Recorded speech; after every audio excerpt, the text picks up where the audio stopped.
মানুষ জীবনে তিনটে কাজ অবশ্যই করে থাকে, কিছু দান করে, কিছু গ্রহণ করে, আর কিছু ত্যাগ করে দেয়। এটাও ভাবতে থাকে যে এটা করলে কিভাবে করবে। দেবার জন্য পর্যাপ্ত ধন নেই, নেবার জন্য সংসারে অত স্নেহ নেই, আর ত্যাগ করার জন্য জীবনে এত সুখই নেই, তাহলে কিভাবে করবে?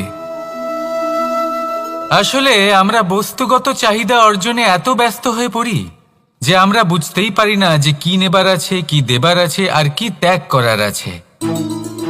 তাহলে আজ আমি আপনাকে বলেই দিই, মনে রাখবেন এই তিনটে গুরুত্বপূর্ণ গুণ, তিনটে গুরুত্বপূর্ণ কথা। দেবার জন্য আছে দান, নেবার মতো আছে জ্ঞান, আর ত্যাগ করার মতো আছে অহংকার। যখন আপনি দান করতে শিখে যাবেন, জ্ঞান অর্জন করার শক্তি আপনা থেকেই আপনার মধ্যে চলে আসবে। আর যখন এই জ্ঞান আপনার মধ্যে প্রবেশ করবে, অহংকার আপনা থেকেই আপনার থেকে দূরে চলে যাবে। যে ব্যক্তি এই তিনের মধ্যে ভারসাম্য বজায় রাখতে পারে, তার বর্তমান, ভূত, ভবিষ্যৎ, লোক, পরলোক সব কিছু শুধরে যায়। যেই দিন আপনি দান করতে শিখে যাবেন, জ্ঞান আহরণ করতে শিখে যাবেন, অভিমান ত্যাগ করতে শিখে যাবেন, আপনার সর্বশক্তিশালী, সর্বশক্তিমান পরমেশ্বরেরও প্রয়োজন পড়বে না। কারণ তখন ঈশ্বর আপনার মধ্যেই বাস করবেন। তাহলে আসুন আর আমার সাথে ভালোবেসে বলুন, রাধা রাধা। নিয়তি। রাধা আমাকে বলে, কৃষ্ণ, যদি তুমি জানো যে নিয়তিতে কি আছে, তাহলে তাকে বদলে দাও না কেন? মহাদেব আমাকে বলেন যে শ্রীকৃষ্ণ, যদি আপনি এটা জানেন যে সাম্বের নিয়তি এটাই, তাহলে আপনি তাকে বদলানোর চেষ্টা কেন করেন? কেন? কারণ আমি একজন পিতা, আর পিতার কর্তব্য এটাই, তিনি যেন সম্ভাব্য সব চেষ্টা করেন নিজের সন্তানের মঙ্গলের জন্য। নিয়তি আমি জানি, কিন্তু এটাও আমি জানি যে কর্মের থেকে বড় আর কোনো নিয়তি হতে পারে না। অভিজ্ঞতাও রয়েছে যে কর্মের হাতে নিয়তির এই চক্র বদলে যেতে পারে। তাই জীবনে যদি আপনার কখনো এমন মনে হয় যে এটা তো অসম্ভব, তখনও চেষ্টা করা কখনোই ছাড়বেন না। কে বলতে পারে আপনারই কর্মের কোনো এক বীজ হয়তো নিয়তির চাকায় আটকে গেল, আর নিয়তিকে নিজের পথ পাল্টাতে হলো, ঠিক কি না? সেই জন্য নিয়তিকে ভাগ্য মেনে নিয়ে চুপ করে বসে থাকবেন না। নিজের নিয়তি স্বয়ং নিজের কর্মের দ্বারা নির্ধারিত করুন, কারণ আপনার এই কর্মের ওপরেই আপনার অধিকার রয়েছে। আর এই অধিকারকে নিয়তি অনেক সময় সম্মানও করে। তাহলে আসুন আর আমার সাথে ভালোবেসে বলুন, রাধা রাধা। জীবনে অনেক সময় সমস্যা আমাদের চারদিক থেকে ঘিরে ফেলে। এই সমস্যা নানান ধরনের হতে পারে। আর্থিক সমস্যা হতে পারে, পারিবারিক সমস্যা হতে পারে, কোনো সম্পর্ক নিয়ে সমস্যা হতে পারে, কখনো কোনো দৈনিক সমস্যা হতে পারে, কখনো কোনো দ্বন্দ্ব হতে পারে, অনেক সমস্যা হতে পারে। কিন্তু যখনই কোনো সমস্যা আসে, আমাদের মনে তার জন্য একটা উত্তর অবশ্যই থেকে থাকে, যা আমাদের অন্তরে রয়েছে। একে আমরা বলি আত্মা। আত্মা হলো পরমাত্মারই রূপ, আর পরমাত্মা তা কখনোই কিছু অনুচিত চাইবে না, তাই তো? এই আত্মা খুব ভালো করে জানে যে কোনটা উচিত আর কোনটা অনুচিত। যদি আসল বিষয়ের কথা বলি, তাহলে আপনাকে নিজের মনকে বুঝতে হবে, কারণ আত্মা তো পরমাত্মা থেকেই আসে। কিন্তু এই মন মানুষ জন্ম থেকেই প্রাপ্ত করে, যার বিকাশ হয় এই সংসারকে দেখে। যেদিন আপনার এই মন আর আপনার এই আত্মা এই দুই এক হয়ে যাবে, আত্মসাৎ হয়ে যাবে, সেদিন আপনার জীবনে না কোনো সমস্যা থাকবে, না কোনো ঝঞ্ঝাট থাকবে, না কোনো সংকট থাকবে। কারণ আপনার কাছে সেই সমস্ত সমস্যার, সমস্ত বিপদের সমাধান থাকবে, আর তাও আপনারই অন্তরে। তাহলে আসুন আর আমার সাথে ভালোবেসে বলুন, রাধা রাধা। ভক্তি আর শক্তি এই দুইয়ের মধ্যে সম্পর্ক অত্যন্ত সরল। মানুষ ভক্তি করেন যাতে তিনি শক্তি লাভ করতে পারেন, আর শক্তি লাভ করার পরে ভক্তিভাব ভুলে যান আর শক্তির প্রতি আসক্তিতে মত্ত হয়ে যান, আর সেখান থেকেই তার বিনাশ শুরু হয়। কেন?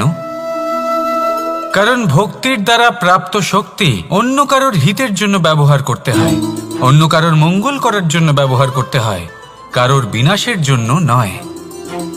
এবার যদি আমি আপনাদের একটা উদাহরণ দিয়ে বোঝাই, তাহলে কোদাল দিয়ে আমরা মাটি কোপাতে পারি, একটা গর্ত খুঁড়তে পারি যাতে একটা নতুন বৃক্ষ জন্ম নিতে পারে, একটা বৃক্ষ যা অন্য জীবকে ফল প্রদান করবে, যাত্রীদের ছায়া প্রদান করবে।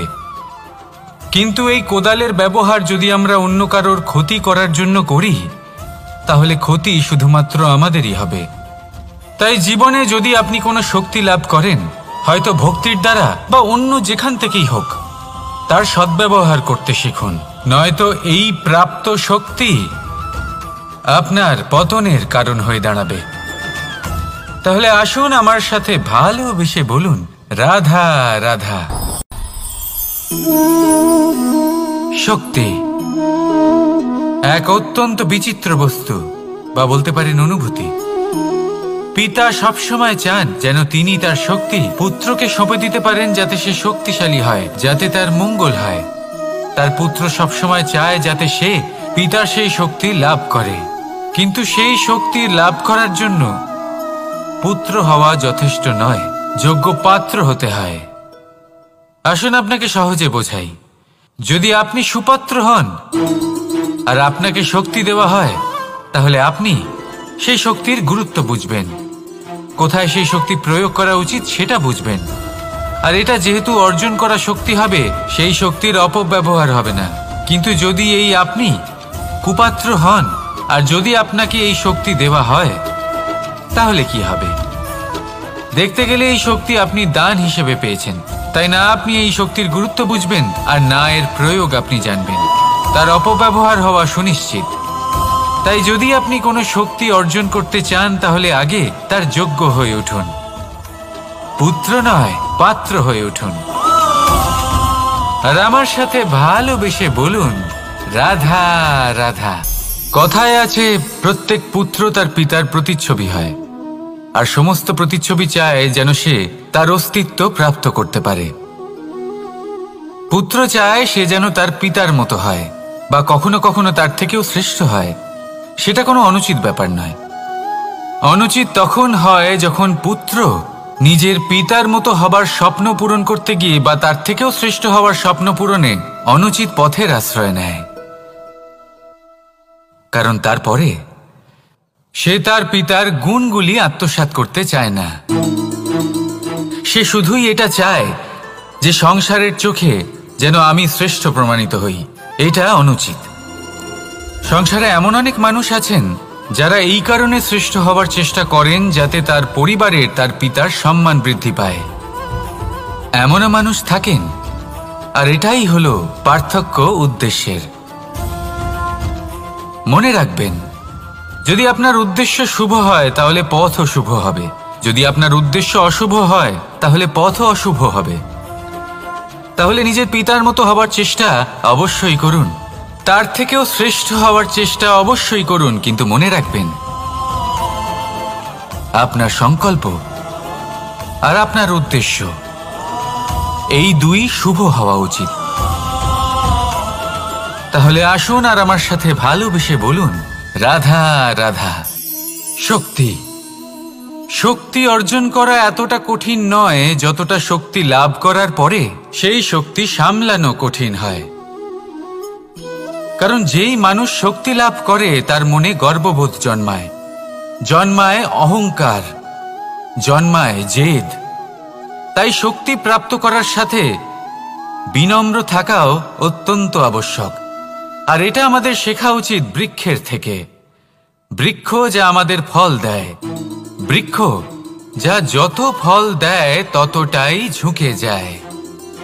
আমরা পাথর মারি ওই বৃক্ষের থেকে ফল প্রাপ্ত করার জন্য, সেই পাথরের মার সহ্য করেও বৃক্ষ আমাদের ফল দেয়।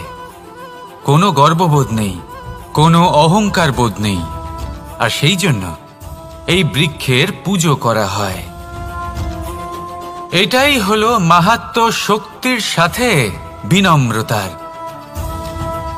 যদি এই শক্তি সৃজন করে থাকে, সাহায্য করে থাকে, সম্বল হয়ে থাকে, তবেই সেই শক্তি উপযুক্ত। আর নয়তো সেই শক্তি একদিন আপনাকে আসক্ত অবশ্যই করবে।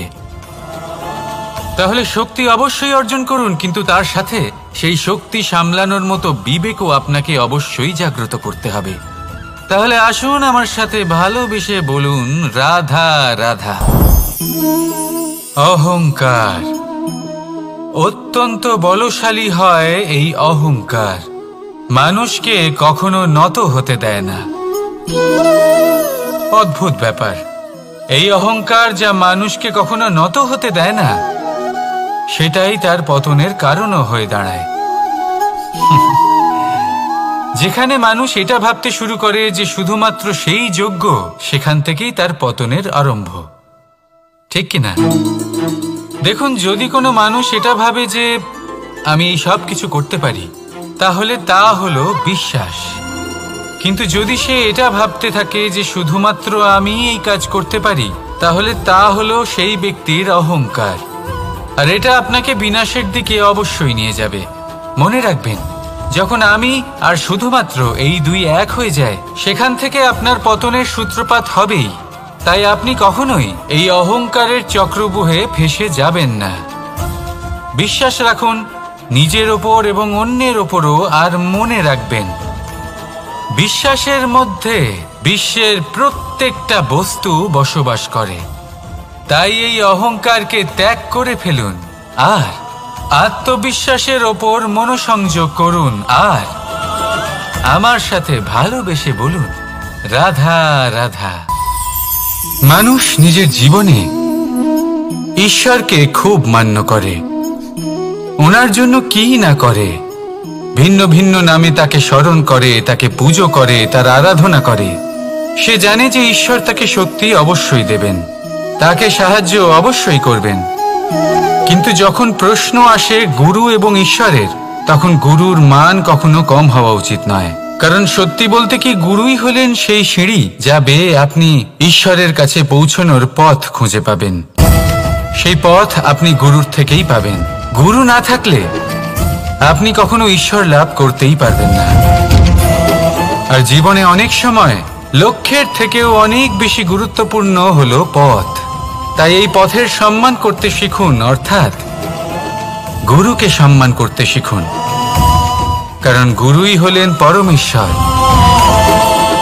তাহলে আসুন আর আমার সাথে ভালোবেসে বলুন, রাধা রাধা। আপনার জীবনে আপনার প্রকৃত বন্ধু আসলে কে? আপনার সব থেকে শ্রেষ্ঠ মিত্র আসলে কে? তিনি যিনি সময় এলে পরে আপনাকে সাহায্য করেন, নাকি তিনি যিনি সময় এলে পরে আপনাকে অর্থ দেন? দেখুন, আমরা হলাম মানুষ, আমাদের জীবনে লেনদেন চলতেই থাকে।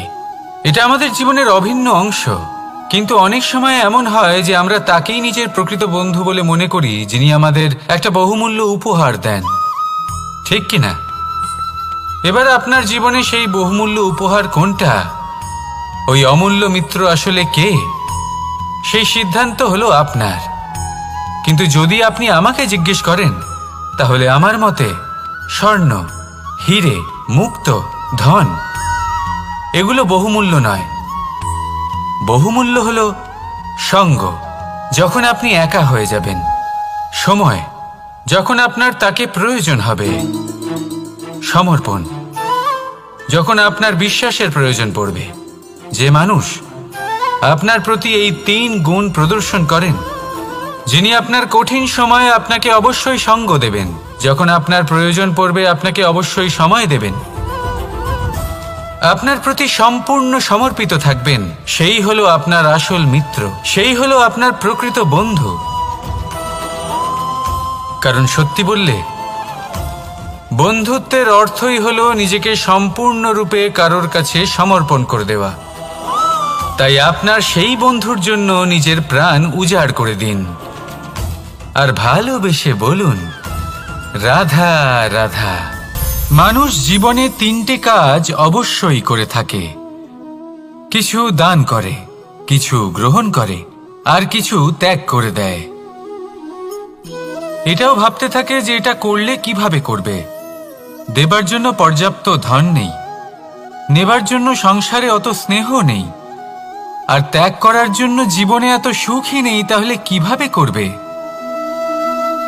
আসলে আমরা বস্তুগত চাহিদা অর্জনে এত ব্যস্ত হয়ে পড়ি যে আমরা বুঝতেই পারি না যে কি নেবার আছে, কি দেবার আছে, আর কি ত্যাগ করার আছে। তাহলে আজ আমি আপনাকে বলেই দিই, মনে রাখবেন এই 3টে গুরুত্বপূর্ণ গুণ, 3টে গুরুত্বপূর্ণ কথা। দেবার জন্য আছে দান, নেবার মতো আছে জ্ঞান, আর ত্যাগ করার মতো আছে অহংকার।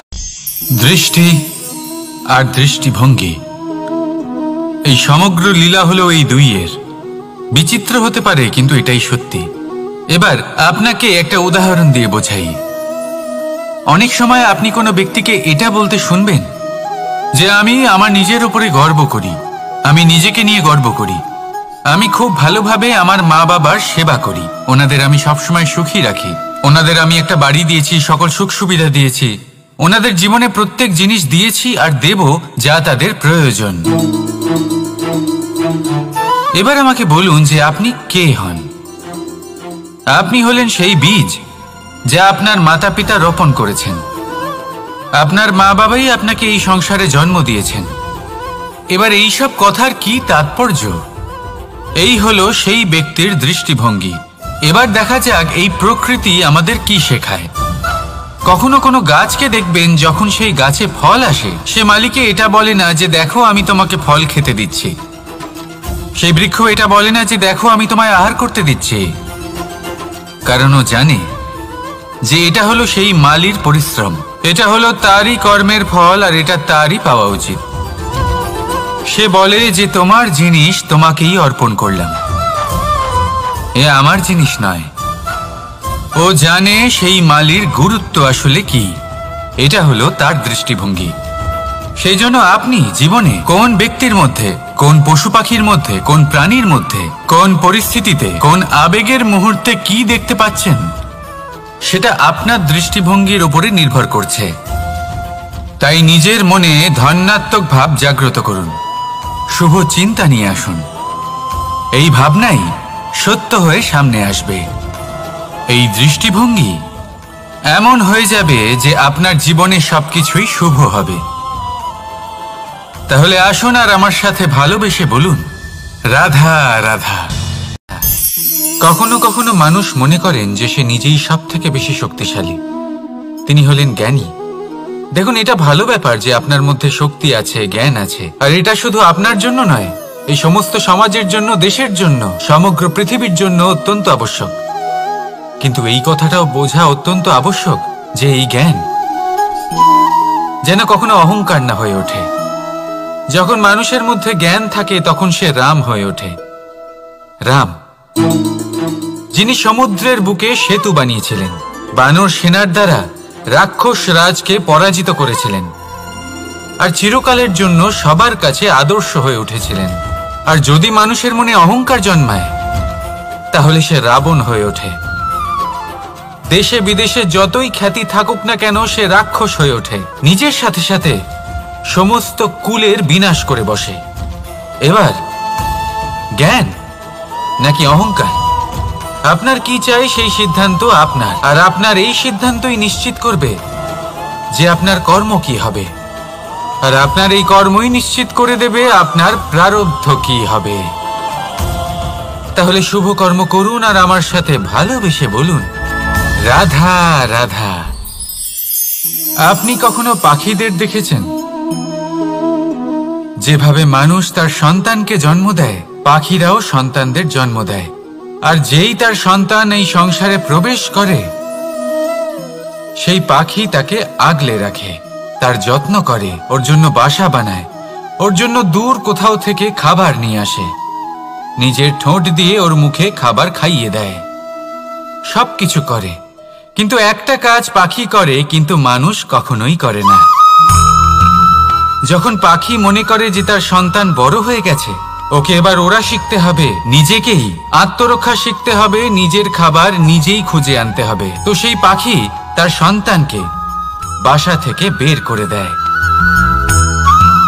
তারপর সেই পাখির সন্তান নিজে উড়তে শেখে, আত্মরক্ষা করতে শেখে এবং আস্তে আস্তে সে আত্মনির্ভর হয়ে ওঠে। কিন্তু মানুষ কি তার সন্তানের সাথে এটাই করে? কখনোই নয়। মানুষ তার সন্তানকে নিজের সাথে বেঁধে রাখে, সব সময় তার লালন পালনের, তার দেখাশোনার ব্যবস্থা করে রাখে, আর এটাই ভাবেন যে আমি হলাম ওর পালনকর্তা, ওর খেয়াল রাখা তো আমার কর্তব্য। কিন্তু না, এই কাজ করতে করতে উনি আস্তে আস্তে নিজেরই সন্তানের শত্রু হয়ে ওঠেন, তার বিকাশের শত্রু হয়ে ওঠেন। তাই যখন সন্তান বড় হবে তখন অবশ্যই ভালোবাসুন, কিন্তু পাখির মতো কঠোর হওয়াও প্রয়োজনীয়, তবেই তার বিকাশ হবে। ওকে নিজের কষ্ট নিজেকেই সহ্য করতে দিন, শিখতে দিন জীবনের অনুভূতি কেমন, তবেই তার বিকাশ হবে।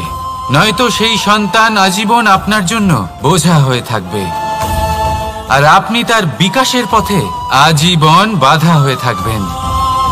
আর আমার মনে হয় না আপনি সেটা চাইবেন, তাই তো? আসুন আমার সাথে ভালোবেসে বলুন রাধা রাধা। জীবনে শিখরে পৌঁছানোর জন্য মানুষের কি প্রয়োজন হয়ে থাকে? সিঁড়ির। কিন্তু তাও প্রত্যেক মানুষ, প্রত্যেক ব্যক্তি শিখরে পৌঁছতে পারেন না। এর কারণ কি? কারণ একটা হতে পারে যে মানুষ কল্পনা করতে থাকেন কিন্তু সিঁড়ি খুঁজে পান না। কিছু মানুষ খুঁজে নেন কিন্তু তা পেয়ে এতটাই প্রসন্ন হয়ে যান যে তারপর আর কোনো কর্মই করেন না। খুব সোজা ব্যাপার। অনেক মানুষ সিঁড়ি খুঁজে পান না, আর যদি পেয়েও যান তাও যতক্ষণ না তাতে চড়ছেন সেই শিখরে পৌঁছবেন কি করে?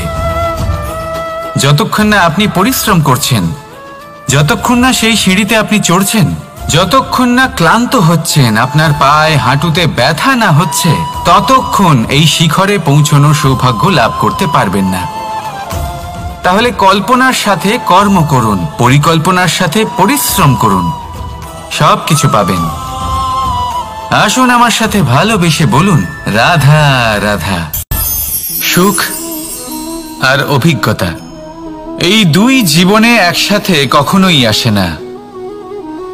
মনে রাখবেন, যেখানে সুখ থাকে সেখানে অভিজ্ঞতা থাকে না, আর যখন এই সুখ আমাদের জীবন থেকে দূরে চলে যায় তখন আমাদের জীবনে আসে এই অভিজ্ঞতা। পরমাত্মা, প্রকৃতি, নিয়তি এই অভিজ্ঞতাকে আমাদের জীবনে পাঠান যাতে আমরা একটা অত্যন্ত গুরুত্বপূর্ণ শিক্ষা, একটা জ্ঞান প্রাপ্ত করতে পারি। এই অভিজ্ঞতা আমাদের শেখায় যে অতীতে এমন কি হয়েছিল যা আমাদের করা উচিত হয়নি। আমাদের শেখায় ভবিষ্যতে এমন কি আছে যা আমাদের করা উচিত আর কি করা উচিত নয়। দেখতে গেলে এই অভিজ্ঞতা আমাদের সেই শিক্ষা দেয় যার জন্য আমরা সুখের দিকে উচিতভাবে অগ্রসর হতে পারি। সেই জন্য জীবনে যখনই দুঃখ আসবে, দুঃখের এই সময় আসবে, তখন হতাশ হবেন না। বোঝার চেষ্টা করুন এই পরিস্থিতি কেন এসেছে, কি শিক্ষা দিতে এসেছে। যদি আপনি সেই জ্ঞান লাভ করেন, সুখের পথে অগ্রসর হন, তাও উচিত রূপে, তাহলে এই অভিজ্ঞতার উদ্দেশ্য পূরণ হয়ে যায়। তাহলে আসুন আর আমার সাথে ভালোবেসে বলুন রাধা রাধা। প্রতিশোধ অথবা কাউকে দুঃখ দেওয়ার ভাবনা, যদি এটা আপনার মনে থাকে তাহলে আপনি নিজের মনেই যন্ত্রণার একটা বিশাল বৃক্ষ রোপণ করছেন, এটা মনে রাখবেন। কারণ কাউকে দুঃখ দেবার এই ভাবনা, এটা হলো সেই বীজ যা আপনার মনেই পতিত হবে, আপনার মনেই অঙ্কুরিত হবে, আর আপনার মনেই একটা বিশাল বৃক্ষরূপে বেড়ে উঠবে। জীবন আপনার, কর্ম আপনার, কাউকে দুঃখ দেবার ভাবনা আপনার ছিল, এই বৃক্ষ হলো আপনার, তাই এর ফলও আপনিই পাবেন, যা গ্রহণও আপনাকেই করতে হবে। মনে রাখবেন, যে মানুষ এটা ভাবে যে আমি ওকে দুঃখ দেব, ওকে কষ্ট দিতে চাই আমি, সেই মানুষই দুঃখ আর কষ্ট পেয়ে থাকে।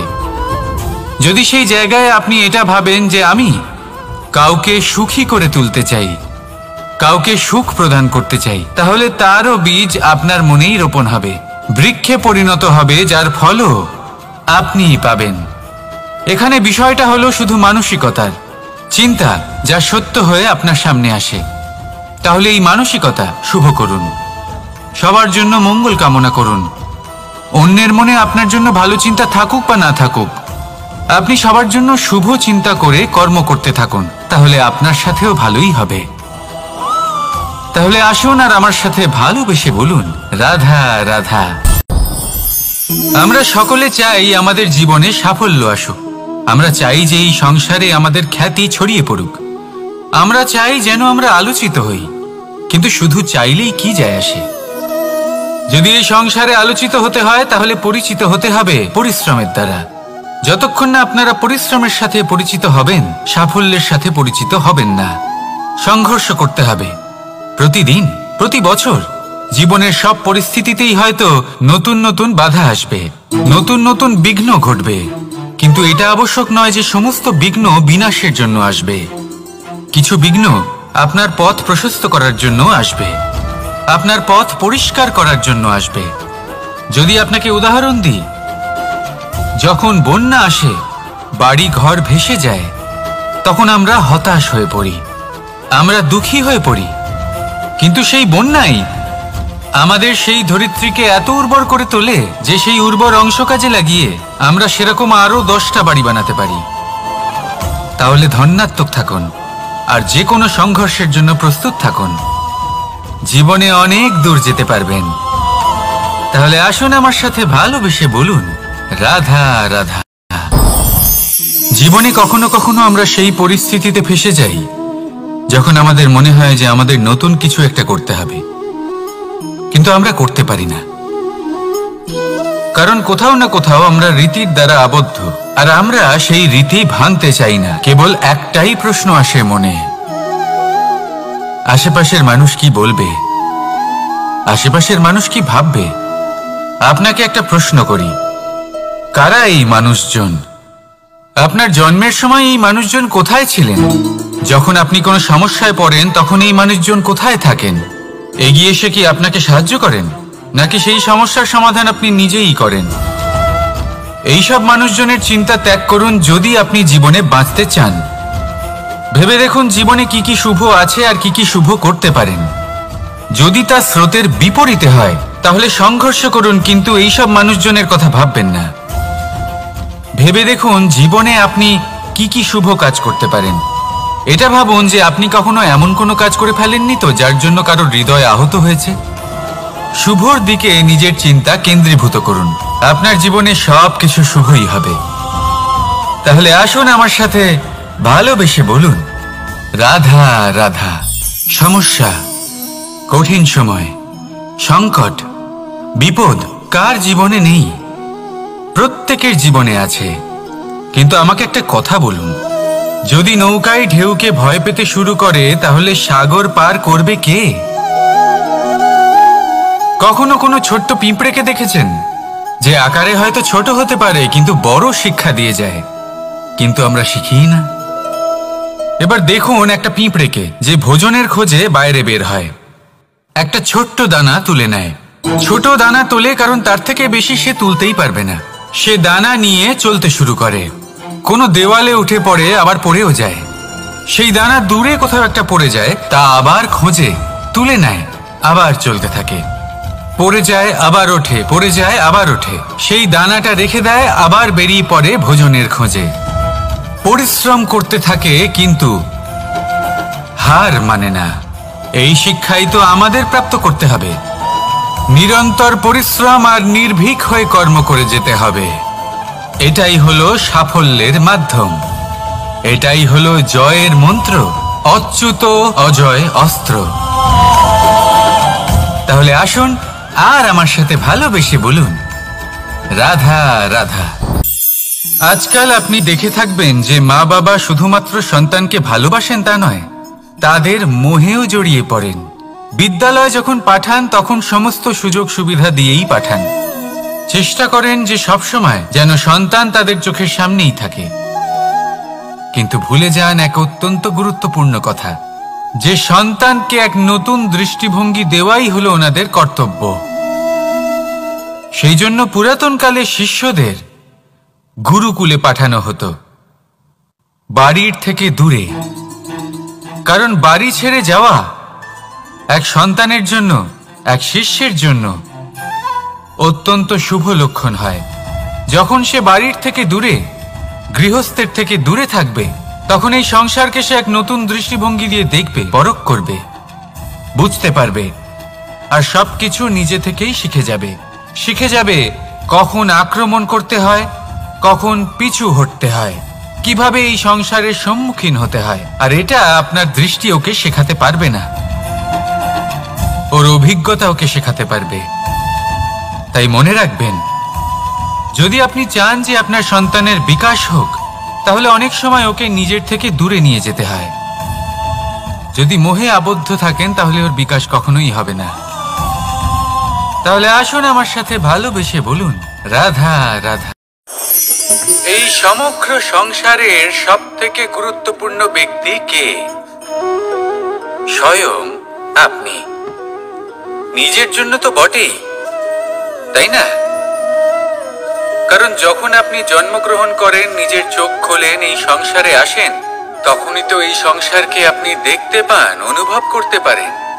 এখানকার আবেগ, এখানকার মানুষজন তখন থেকেই অনুভব করেন। যদি আপনি না থাকেন, তাহলে এই সংসারের অস্তিত্ব আপনার কাছে শূন্যের সমান, তাই না? আপনি না থাকলে এই সংসারও আপনার কাছে নেই। এবার সবাই বলবেন যে এ তো সত্যি কথা, সেই অনুযায়ী তো আমার স্বার্থপর হওয়া উচিত, অহংকারী হওয়া উচিত, কারণ আমার কাছে আমিই তো সবকিছু। দৃষ্টিভঙ্গি পাল্টে দেখুন, আপনার কাছে সব থেকে বেশি গুরুত্বপূর্ণ ব্যক্তি কে? আপনি নিজেই। সেই মানুষটি কেমন হওয়া উচিত একটু ভেবে দেখুন।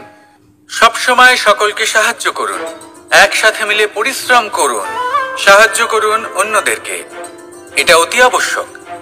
এবং তার থেকেও বেশি গুরুত্বপূর্ণ হলো এটাই যে আপনার মনে যেন কখনো এই বিষয়ে ভয় না থাকে যে আমি আমার প্রিয়জনদের, আমার কাছের মানুষগুলিকে হারিয়ে ফেলব। এই ভয় কখনোই মনের মধ্যে থাকা উচিত নয়। যদি ভয় থাকে তাহলে থাকুক এই বিষয়ে যে সকল মানুষ আমার জীবন থেকে, আমার থেকে দূরে চলে যাচ্ছেন, তাদের বাধা দিতে দিতে আমি যেন নিজেকেই না হারিয়ে ফেলি, নিজের অস্তিত্বকেই না হারিয়ে ফেলি, নিজের ব্যক্তিত্বকে, নিজের বিচারধারাকে, নিজের করুণার শক্তি না হারাই। তাহলে এই ভয় ত্যাগ করুন আর আমার সাথে ভালোবেসে বলুন, রাধা রাধা। দৃষ্টি আর দৃষ্টিভঙ্গি, এই সমগ্র লীলা হলো এই দুইয়ের। বিচিত্র হতে পারে, কিন্তু এটাই সত্যি।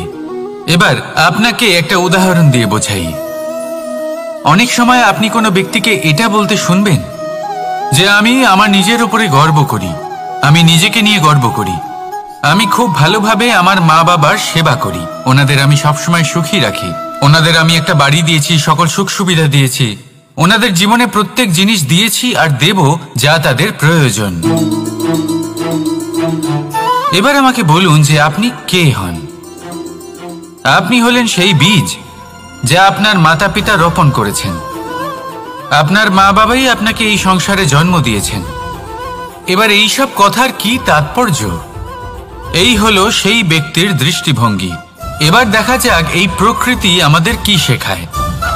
কখনো কোনো গাছকে দেখবেন, যখন সেই গাছে ফল আসে, সে মালিকে এটা বলে না যে দেখো আমি তোমাকে ফল খেতে দিচ্ছি। সেই বৃক্ষ এটা বলে না যে দেখো আমি তোমায় আহার করতে দিচ্ছি, কারণ ও জানে যে এটা হলো সেই মালির পরিশ্রম, এটা হলো তারই কর্মের ফল, আর এটা তারই পাওয়া উচিত।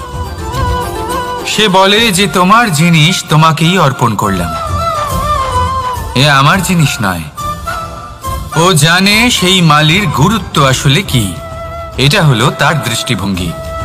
সেই জন্য আপনি জীবনে কোন ব্যক্তির মধ্যে, কোন পশু পাখির মধ্যে, কোন প্রাণীর মধ্যে, কোন পরিস্থিতিতে, কোন আবেগের মুহূর্তে কি দেখতে পাচ্ছেন, সেটা আপনার দৃষ্টিভঙ্গির উপরে নির্ভর করছে।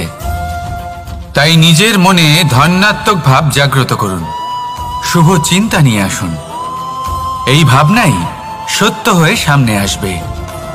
এই দৃষ্টিভঙ্গি এমন হয়ে যাবে যে আপনার জীবনে সবকিছুই শুভ হবে।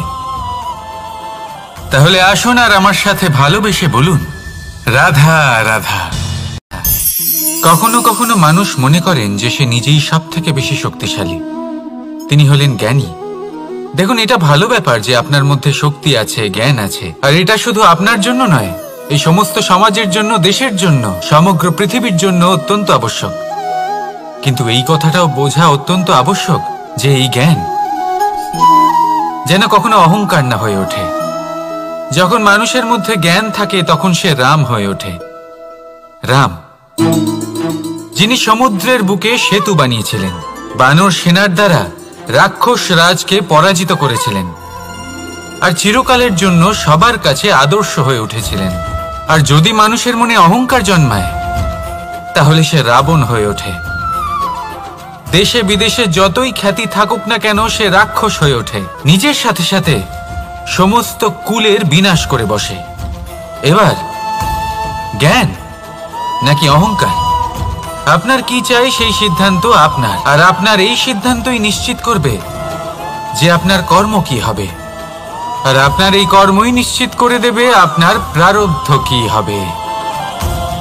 তাহলে শুভ কর্ম করুন আর আমার সাথে ভালোবেসে বলুন, রাধা রাধা। আপনি কখনো পাখিদের দেখেছেন? যেভাবে মানুষ তার সন্তানকে জন্ম দেয়, পাখিরাও সন্তানদের জন্ম দেয়। আর যেই তার সন্তান এই সংসারে প্রবেশ করে, সেই পাখি তাকে আগলে রাখে, তার যত্ন করে, ওর জন্য বাসা বানায়, ওর জন্য দূর কোথাও থেকে খাবার নিয়ে আসে, নিজের ঠোঁট দিয়ে ওর মুখে খাবার খাইয়ে দেয়, সবকিছু করে। কিন্তু একটা কাজ পাখি করে কিন্তু মানুষ কখনোই করে না। যখন পাখি মনে করে যে তার সন্তান বড় হয়ে গেছে, ওকে এবার ওরা শিখতে হবে, নিজেকেই আত্মরক্ষা শিখতে হবে, নিজের খাবার নিজেই খুঁজে আনতে হবে, তো সেই পাখি তার সন্তানকে বাসা থেকে বের করে দেয়। তারপর সেই পাখির সন্তান নিজে উড়তে শেখে, আত্মরক্ষা করতে শেখে, এবং আস্তে আস্তে সে আত্মনির্ভর হয়ে ওঠে। কিন্তু মানুষ কি তার সন্তানের সাথে এটাই করে? কখনোই নয়। মানুষ তার সন্তানকে নিজের সাথে বেঁধে রাখে, সব সময় তার লালন পালনের, তার দেখাশোনার ব্যবস্থা করে রাখে, আর এটাই ভাবেন যে আমি হলাম ওর পালনকর্তা, ওর খেয়াল রাখা তো আমার কর্তব্য। কিন্তু না, এই কাজ করতে করতে উনি আস্তে আস্তে নিজেরই সন্তানের শত্রু হয়ে ওঠেন, তার বিকাশের শত্রু হয়ে ওঠেন। তাই যখন সন্তান বড় হবে তখন অবশ্যই ভালোবাসুন, কিন্তু পাখির মতো কঠোর হওয়াও প্রয়োজনীয়, তবেই তার বিকাশ হবে। ওকে নিজের কষ্ট নিজেকেই সহ্য করতে দিন, শিখতে দিন জীবনের অনুভূতি কেমন, তবেই তার বিকাশ হবে। নয়তো সেই সন্তান আজীবন আপনার জন্য বোঝা হয়ে থাকবে, আর আপনি তার বিকাশের পথে আজীবন বাধা হয়ে থাকবেন। আর আমার মনে হয় না আপনি সেটা চাইবেন, তাই তো? আসুন আমার সাথে ভালোবেসে বলুন, রাধা রাধা। জীবনে শিখরে পৌঁছানোর জন্য মানুষের কি প্রয়োজন হয়ে থাকে? সিঁড়ির। কিন্তু তাও প্রত্যেক মানুষ, প্রত্যেক ব্যক্তি শিখরে পৌঁছতে পারেন না। এর কারণ কি? কারণ একটা হতে পারে যে মানুষ কল্পনা করতে থাকেন কিন্তু সিঁড়ি খুঁজে পান না। কিছু মানুষ খুঁজে নেন কিন্তু তা পেয়ে এতটাই প্রসন্ন হয়ে যান যে তারপর আর কোনো কর্মই করেন না। খুব সোজা ব্যাপার। অনেক মানুষ সিঁড়ি খুঁজে পান না, আর যদি পেয়েও যান তাও যতক্ষণ না তাতে চড়ছেন সেই শিখরে পৌঁছবেন কি করে? যতক্ষণ না আপনি পরিশ্রম করছেন, যতক্ষণ না সেই সিঁড়িতে আপনি চড়ছেন, যতক্ষণ না ক্লান্ত হচ্ছেন, আপনার পায়ে হাঁটুতে ব্যথা না হচ্ছে, ততক্ষণ এই শিখরে পৌঁছানোর সৌভাগ্য লাভ করতে পারবেন না। তাহলে কল্পনার সাথে কর্ম করুন, পরিকল্পনার সাথে পরিশ্রম করুন, সব কিছু পাবেন। আসুন আমার সাথে ভালোবেসে বলুন, রাধা রাধা।